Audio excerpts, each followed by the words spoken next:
This is the Dzogchen Semde Lama Jigme Gyatso of the Buddha Joy Meditation School. Come, let us meditate like a Jedi. We'll begin this morning's live stream with an explanation of the fourth passage of the Dzogchen classic Spaciousness of Vajrasattva.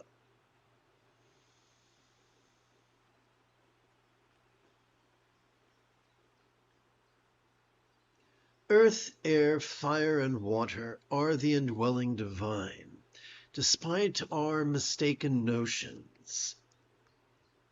Liberation dawns from within our own being and is not dependent on others. So, for this to make sense, let's place it in some archaeological context.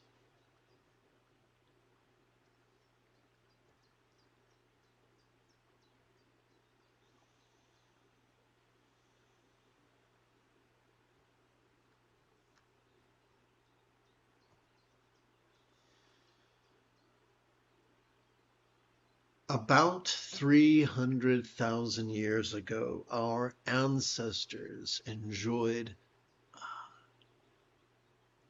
proto-communism, wherein their culture reinforced the tendencies of being flexible, loving, rational, laid-back, egalitarian, lucid, cooperative, and kind.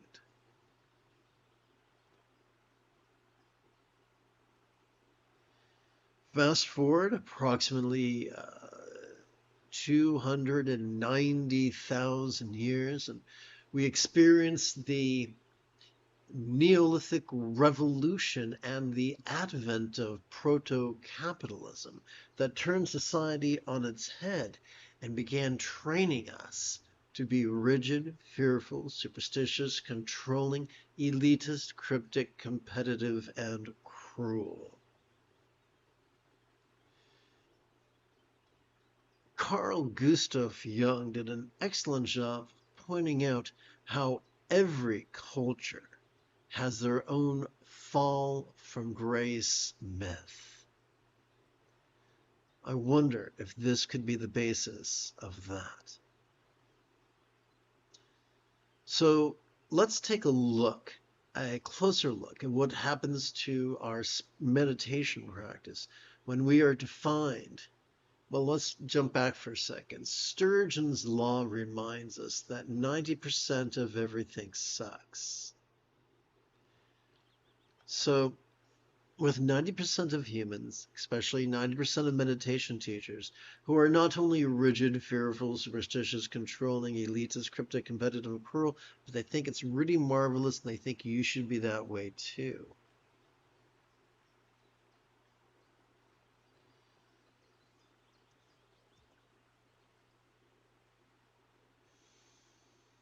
Let's see.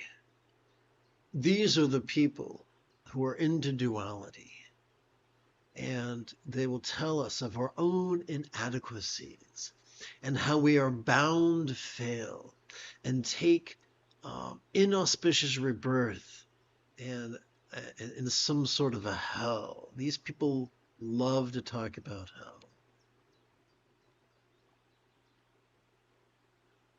And yet, this great Buddhist reformer reminds us that despite our mistaken notions, even if we make mistakes, even if we make mistakes with our choices and our utterances and our deeds and our understandings and our beliefs, liberation is an inevitability, for it will dawn within our own being, not within someone else's being, but within our own being. This is important. And here's the radical bit. It is not dependent on others.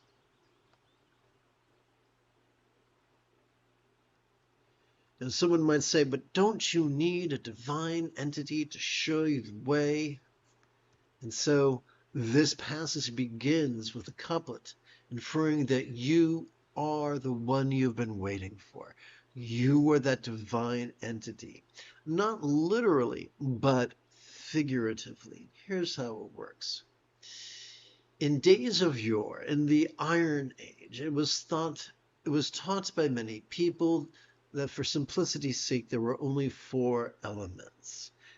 And whether that is accurate or inaccurate, the idea is that if we are made of earth, air, fire, and water, and our components are solid yet void, spacious yet void, warm yet void, cool yet void, those are the same attributes that we attribute to a real or imagined deity.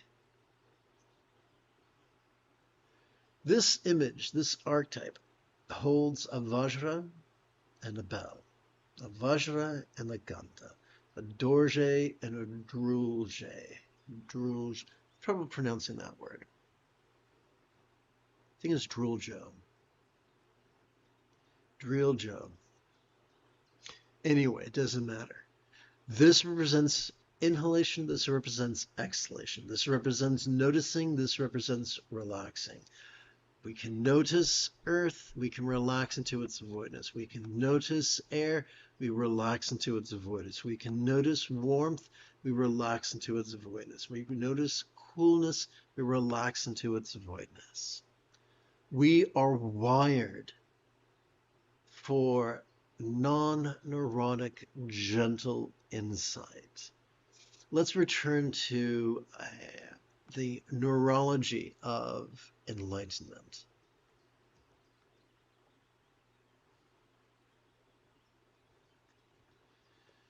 When we follow the advice of those who are rigid, fearful, superstitious, controlling, elitist, cryptic, competitive, and cruel, and we believe the myth that if it's to be, it's up to be, and that we must actively focus and actively analyze, we wind up exhausting the front of our brain to the point that we can begin presenting with symptoms of depression, no less triggering our amygdala, the seat of both anxiety and aggression. As long as the amygdala is our North Star, we're going to be miserable. But here's the good news. Neither the amygdala nor the prefrontal cortex constitute the entirety of our central nervous system.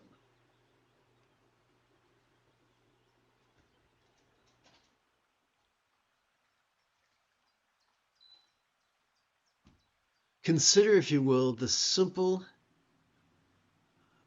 spinal cord known as the hub of our autonomic nervous system. When we take a relaxing break from the exhausting habit of actively competing against it, and instead passively cooperate with it,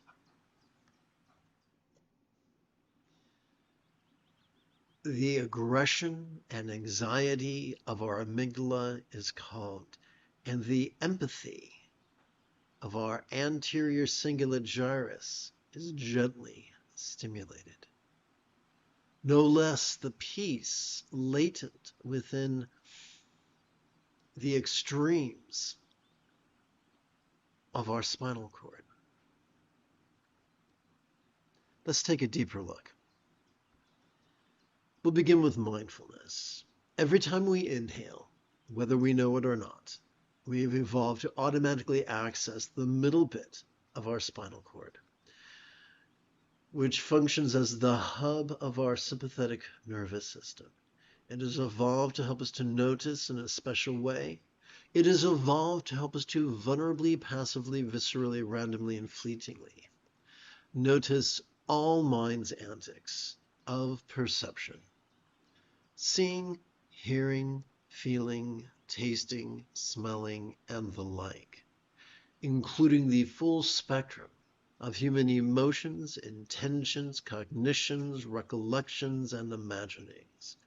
We have evolved to notice all manner of phenomena, from the external to the internal, from the physical to the mental, from the pleasurable to the painful, from the interesting to the boring, from the glorious to the grotesque.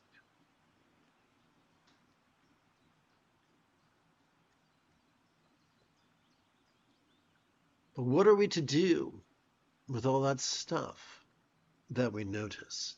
This is where meditation comes in.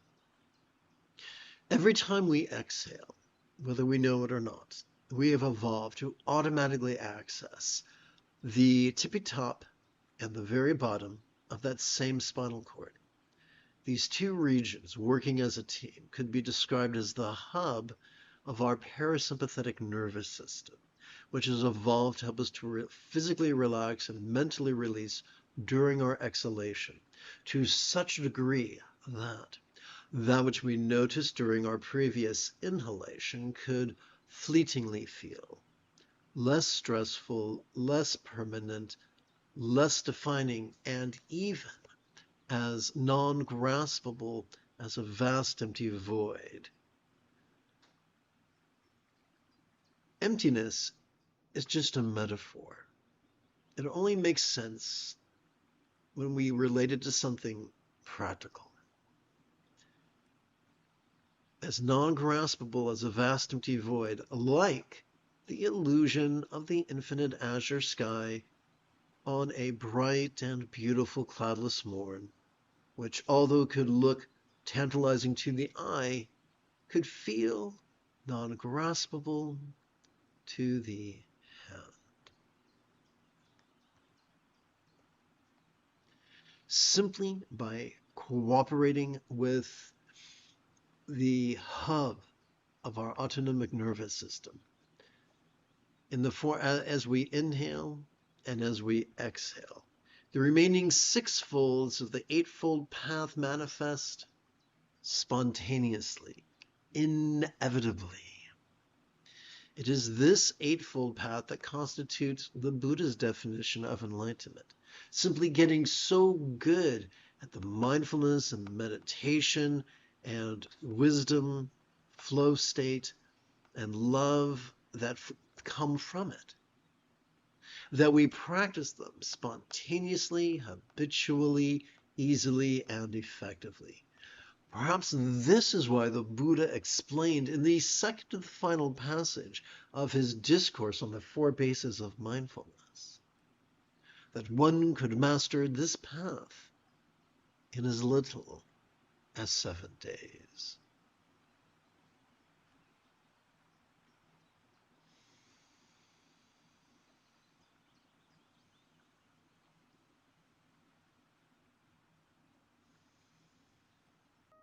You have taken your first step into a much larger world. If you feel that I have earned it, you could give this live stream a thumbs up. You could even help support this channel.